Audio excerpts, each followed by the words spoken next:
My fellow Guardians, what is going on, y'all? Your dude Sly here, back at it with my first Garden of Salvation raid guide for the very first encounter. Now, usually Bungie implements some kind of mechanic within the campaign in order to kind of show off the first steps of the mechanic within the raid.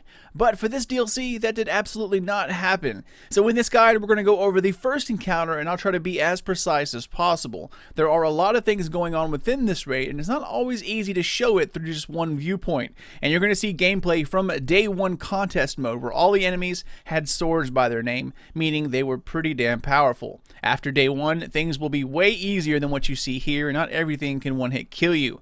Nonetheless, let's begin, guys. This might be a little bit long. So, for the team composition, we rolled in 2, 2, and 2. I found out that Radiant Swell worked well for tight spaces, Sentinel Shield was excellent in certain applications, and Arc Strider, Golden Gun, Tether all worked well in the right areas. As for loadouts, you have to start getting to know your artifact. Barrier rounds on hand cannons, auto rifles, or SMGs are a must for this raid, as barrier champions will be in there for just about every single encounter. My Allstringer with Rampage worked well, as did a good shotgun like Ikelos or Retold Tale, or any other Void shotgun worked pretty well.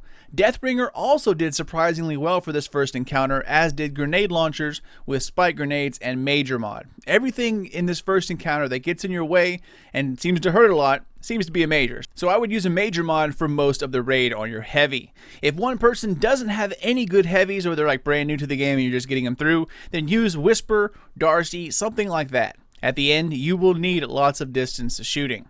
6-shooter Golden Gun also worked quite well for a few ads and came in handy for quick kills when we needed it. Warlocks, if there's multiple of you, have one with well, others vying for Nova Bomb or Chaos Reach. Now, as far as builds go, I honestly haven't played around with them very much, but finishers that heal you seem to be something that's going to go a very, very long way. So check that out on your class item when you start unlocking all of your artifacts and mods. Now, until good builds come along, I personally would use Armor 1.0 for the first week or two, and then gradually switch over once everything unlocks and we know what the best setups are going forward. So let's get to this encounter, guys. Throughout this entire raid, there is this tethering mechanic. It works by having one person shoot it, get close to it, and that will form a human chain to get it to where you need to go. This can stretch for quite some distance, but you must maintain line of sight or it's going to break off and you're going to have to go grab it again. Also, if more than one person shoots it, the tether box, as I call it from now on, will turn on, and then if someone shoots it trying to get it to activate, you will accidentally turn it off. So don't fight with your teammates because you have to be super fast in this raid. So far, this entire raid and every encounter is all about fast-paced clears. So first, guys, you're going to split up into 2 teams of 3. We'll call them Team 1 and Team 2. Team number 1 stays behind in this starting area, while Team 2 will move on. To start the encounter, form a human chain and have the tether reach the door on the far right-hand side. If you look up in the air, you'll see the tether box. Have one person shoot it, like I said earlier. Get close to it until you notice that it tethers you. Then have your teammates form a simple conga line all the way to the door, and it will open. Notice the small kind of plus sign or a lock on the door. It has a smaller version of the tether box right in the middle. This is how you open doors or activate buffs within the raid. You must connect this tether box through your teammates and have it reach the lock. This also starts the encounter and opens the door. So Team 2 moves on and then goes down below while Team 1 stays behind. Basically, there will always be one active area where the boss is at, and Team 1 has to deal with it first. The boss will lay down these Vex Oracle looking things that give you something called a Voltaic Overload Charge. Now this is a debuff, and that means you cannot pick up another until your first debuff is gone.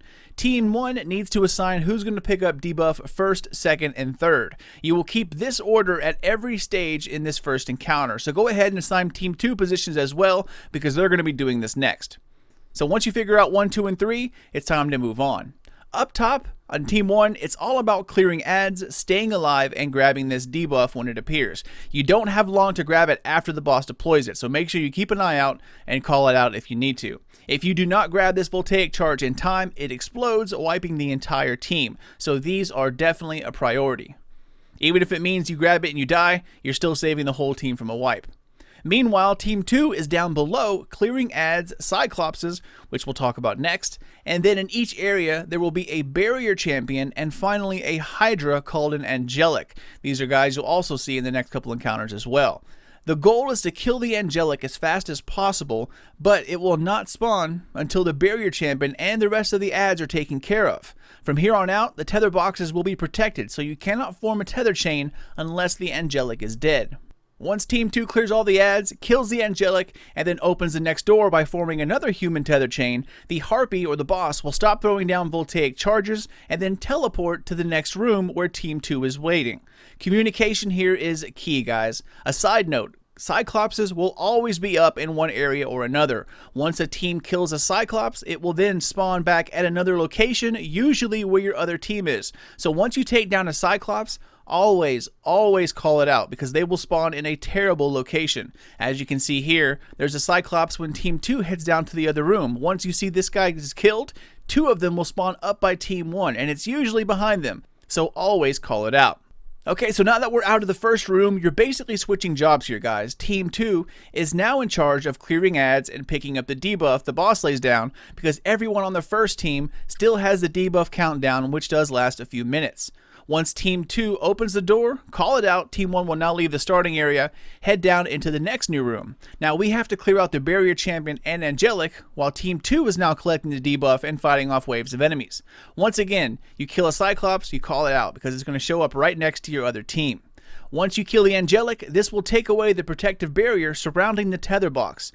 Once it opens, that is Team 2's cue to leave the room they are in and now move into the next area. And now we're basically back to the start, just in different rooms. Now we're back to Team 1's job to pick up the voltaic charge debuff while staying alive. Team 2 moves into the next area and clears it out. You basically have to be fast enough so that the boss only lays down 3 charges. If a 4th charge spawns, there's no one left to grab it, and that usually will lead to a wipe. So the team battling the barrier champions and angelic needs to be fast. The boss will only leave the area once the next gate is opened. So once you make it into this room, you're just about done. This is the last gate, but it has 3 locks onto it, which might require 4 people to open it just because of the odd angles and the distance. The good thing is that you can now open them back to back to back fairly quickly. Once the gate is down, call it out, and you're now at the very last part. A quick side note here, guys, you might need more time at this stage in the game. If need be, have one person on Team 1, in the video it's me, who just picked up a voltaic buff, switch with one of the teammates on Team 2 whose voltaic debuff is about to run out. This will give you an extra person to pick up a 4th debuff if need be, and since you're kind of close together, it just works out fairly well. That's what you're seeing here with myself and Mulehorn. Mule was Team 2, and we switched because I had a debuff, while his was just about running out. He had I think 6 seconds left. This gives us plenty of time to ascend these weird looking ledges here, find the right angles so we could open locks instead of just one. Now in this room though, as soon as you open the first lock, the boss will teleport. So that means he'll stop laying debuff back on the other area. So when the first lock is open, go ahead and call it out and have everyone meet up here before you open the third and final lock. Once everyone meets up in this area, it's time to run, guys. Take down the barrier, and honestly, guys, in this next area, I'm not sure if there is a mechanic to this stage. As you can see here, there are about 2 million Cyclops, and in contest mode, just one of them will one-hit kill you. The boss lays down 3 charges incredibly fast and pretty much back to back to back. If you don't collect it, your whole team wipes, and you're back at the beginning. So we just basically YOLO'd it here. Use your supers for fast movement and extra damage resistance. I don't really see a way to kill all of these Cyclopses, plus behind me there were 3 barrier champions in the 20 to 30 seconds you have to collect these 3 charges back to back to back. I'm just not sure how that's supposed to happen. Anyway, once you see the final charge, grab it and that's it, guys. Just have one person survive and you've completed your first encounter. Perhaps something else will show up when the contest mode's not active and not everything kills you so quickly, but for this encounter, as long as you run and grab the 3 debuffs, you're fine. Once again, guys, key here is time. If you don't get the next gate open and the boss lays down a 4th charge, the distance is just simply too great for another team to come and help you. So you need to be quick, as that seems like that's the key for just about every encounter within this raid. But yeah, that's about it, Guardians. This is going to be 10 times easier on day 2 onward when contest mode is no longer active, as will the rest of the raids. So don't be put off by one-hit kills in this video, as this will be pretty easy encounter once we get our power levels back. But that's it, guys. As always, there's some small things to kind of work on and, kind of get your team, synced up together. But it's a fairly easy encounter, fairly straightforward once you guys know what to look for. As always, thank you guys so much for watching and for supporting Sly Nation. I have many more guides, secrets, secret chest videos, and a few other ones coming out here soon, so subscribe for lots more guides and videos as I'm just getting started. Spank the thumbs up, but only if you enjoyed yourself, and if you're new to my channel, then a welcome, Guardian. I hope you found this guide helpful and that you'll stick around for what's next. If you're bored running around the net, feel free to check me out on Twitter or Facebook at Sly Nation or Sly Nation Gaming on the FB. Later, Guardians, and keep those eyes open for more Garden of Salvation raid guides coming out soon. But until then, this is your dude Sly, and I'll check you guys next time.